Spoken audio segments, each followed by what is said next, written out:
Hello, everyone. We cannot complete the series of interviews that we are having at the 33rd International Congress of Psychology at Prague without having someone as beautiful as Petra from the Czech Republic itself.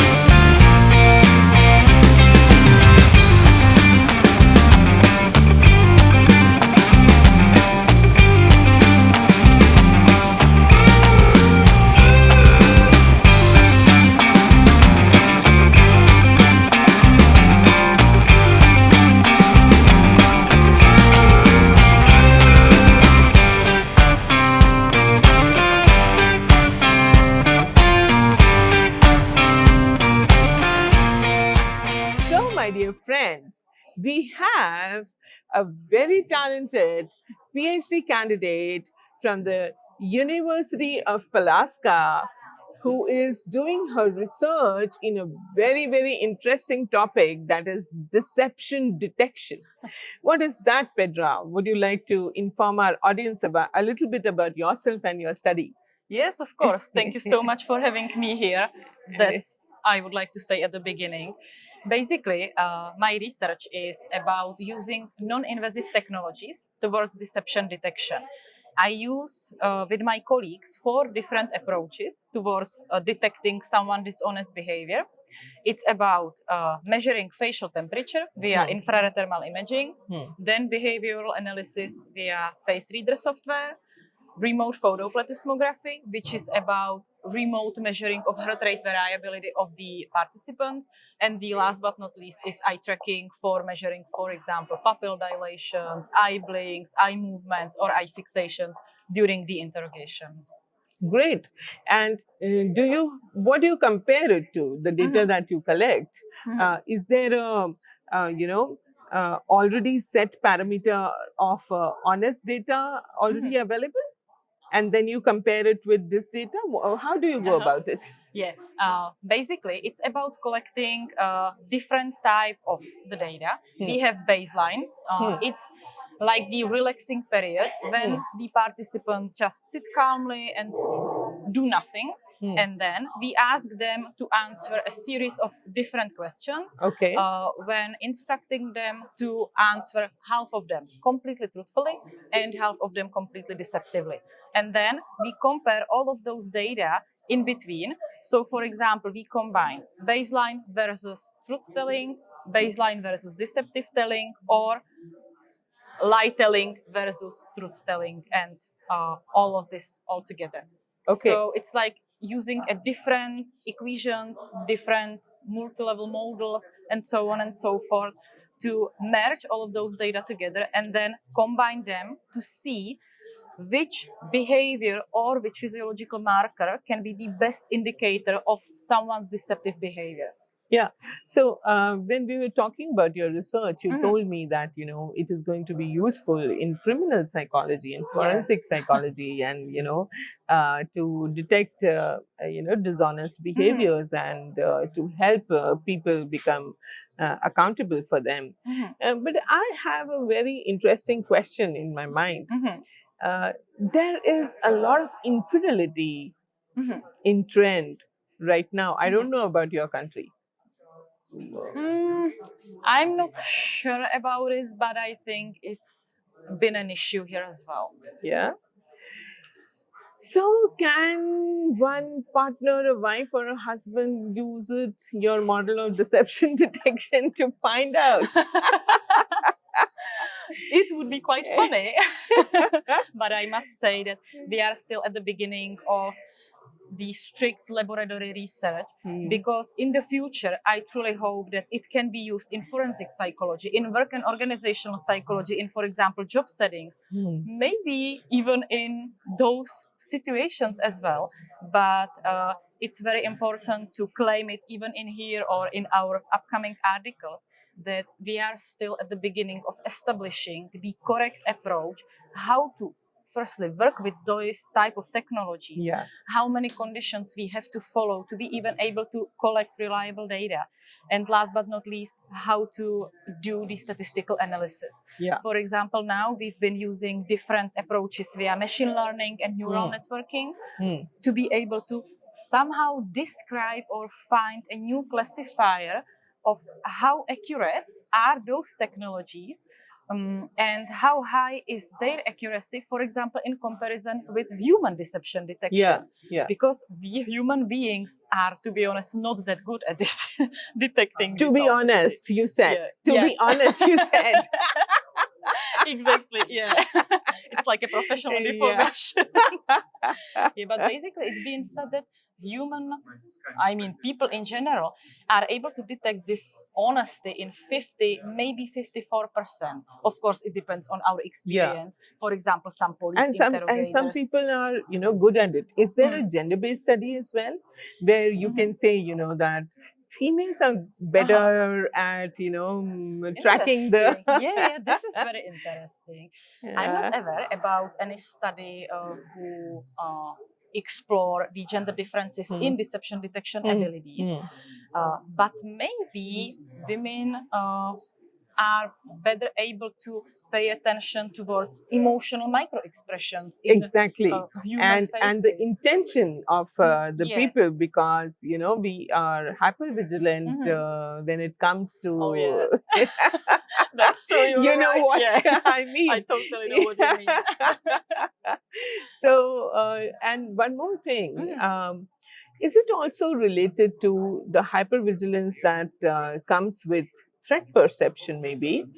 Because we have a distinct structure of our mind: the amygdala, the hippocampus, the corpus luteum, the substantia nigra, and all these anatomical structures which make up the emotional mind, and which are our alarm bell, which actually tell us what is dangerous and what is safer for us.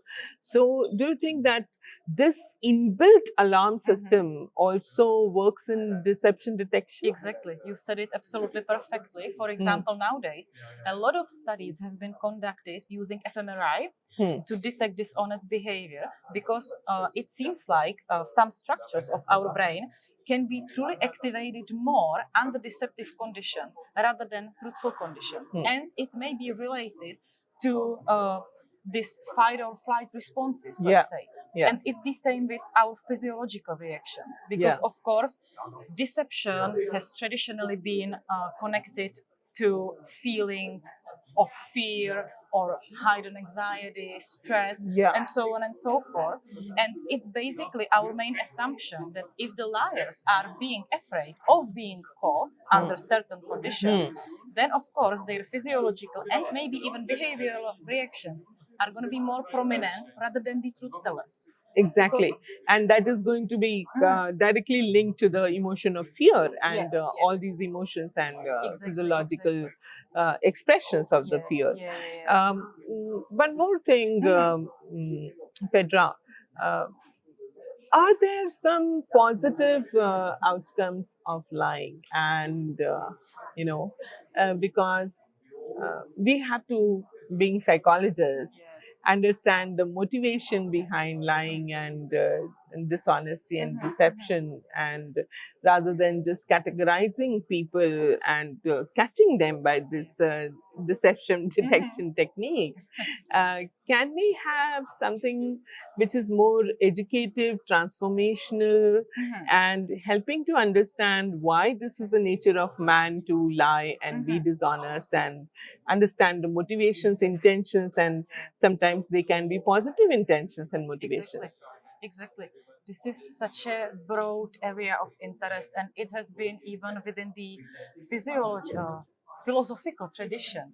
For example, there are two ways. For example, Immanuel Kant, he was totally against all type of lies. He even said that lying is bad in every single occasion, but it is simply not true. Sometimes lying can even save your life. Exactly.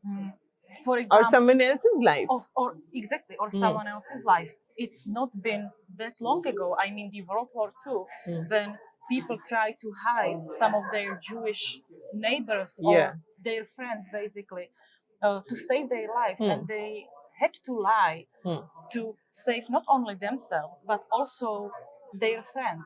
So in many situations, lying can be very beneficial for us. And for example, in my research in the future, not now, I would love to also explore how people who are good at deception look like and how they can benefit from this. Because as we were talking yesterday, for example, about police officers, they somehow need to know how to deceive someone else, because if they are part of some crime scene or some serious interrogation, they need to be somehow able to infiltrate themselves into those crime groups to be able to survive and to be able to maintain their good job. Yeah. So, and yes, sometimes even in our life in general, it can be very beneficial. You know, we want to go by the values of truthfulness and honesty, but we also want to go by our wisdom to be able to choose which value is higher at this current circumstance or situation for us.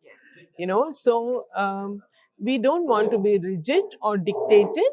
We would like to be intelligent and wise enough to choose our values at times. So for example, the value of saving a life may be higher than saying a right thing, exactly. at one circumstance. One example could be that, there's a story where there was a sage who was very truthful, and he used to teach truthfulness to all his pupils. But then one day he saw that there were some people who were chasing a cow, and he knew that they are going to kill the cow. So he hid the cow, and when they came and asked him, they said that, we trust you because you are a truthful sage and you always say the truth. So where is the cow? So he said that she went in that direction. And they trusted him because he was so truthful. He was known to be a truthful person, but then they were tricked. But then the pupils asked the sage who were observing the scene. They said that, you always preach truthfulness. Now, what happened to your truthfulness?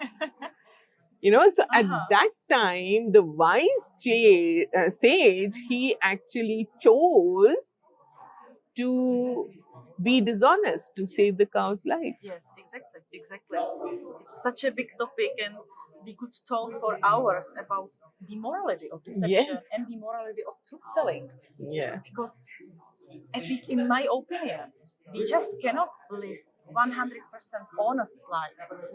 There are, for example, white lies, the tiny lies which we use even when we are with our friends. For example, imagine that your friend has a new haircut and you don't like it, but you don't want to say you're totally decided. You don't want to hurt her because she has already lost her hair and lost her money doing it. Money, hair, and maybe she feels more confident. Yeah. So you should be happy with her, even though you may not like her new haircut. But the more important thing is that she likes that.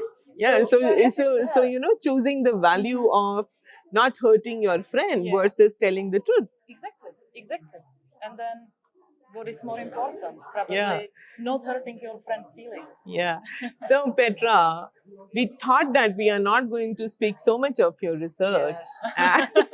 But being psychologists and researchers, we ended up doing exactly that. Yes. All the time.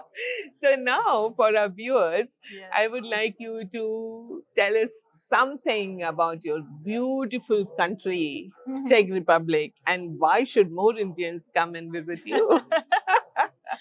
Okay, one thing is definitely clear. You all should visit the Czech Republic at least once in your life, especially because of its beautiful history. breathtaking nature. I mean, the whole Czech Republic is surrounded by mountains, and our mountains are still not that tall. They are quite short, to be honest. So it's beautiful to go for some easier hiking, or if you love more adrenaline and more adventure, of course, you can choose more harder routes. Or there are plenty historical cities: Prague, Český Krumlov, České Budějovice, Olomouc, Brno, and so on and so forth. Can you repeat them once again a little slowly for yeah. us to follow the pronunciation? Sorry. From the Czech we are in Prague, and we are already enjoying the Yeah. classical traditional beauty of Prague. We have seen a little of it, and we have kept one day extra to look at it tomorrow. And what are the other cities that you talked about? For example, Olomouc. Olomouc is where my university is, and some people even say that Olomouc is like a smaller Prague, because it has also a beautiful historical center, beautiful square. There are a few cathedrals which are definitely worth a visit. Then, for example, Český Krumlov, it's on the western part of more of the southern western part of the Czech Republic. There is an amazing castle with a beautiful river which is floating around the castle, and you can take a boat and you can just go on a boat around this castle. And I'm sure that you would love the historical part of Český Krumlov. Then, very close by to Český Krumlov is České Budějovice. It has a beautiful square. It's like a perfect square, actually. It's quite big. If I'm not mistaken, it's one of the biggest squares in the Czech Republic. And there are nice historical buildings, a lot of great restaurants, coffee stores. Also, if you decide to go more to the Moravian region of the Czech Republic, which is at the eastern part, then it's very famous for its wine. So if you like wine, especially white wine, then go to Moravian region, Olomouc, Dolní Morava. Absolutely beautiful places. Wow. So how many days should we have when we visit the Czech Republic? I would recommend at least 7 to 10 days. 7 to 10 days. Yeah. So you can. And so we are not going to do justice in this one day that we have. No. If you have only one day, then go to Prague. Go to the Old Town, Charles Bridge, Prague Castle, maybe Petrin Tower. You can actually do a small loop from the Wenceslav Square towards the Charles Bridge, and then from Charles Bridge to Prague Castle, then from Prague Castle to Petrin Tower, and all around. And it's a beautiful circle which you can actually make very comfortably in one day. Yeah. You can stop by to have some lunch or coffee or grab some dessert. Yeah, and there's so much of food all over.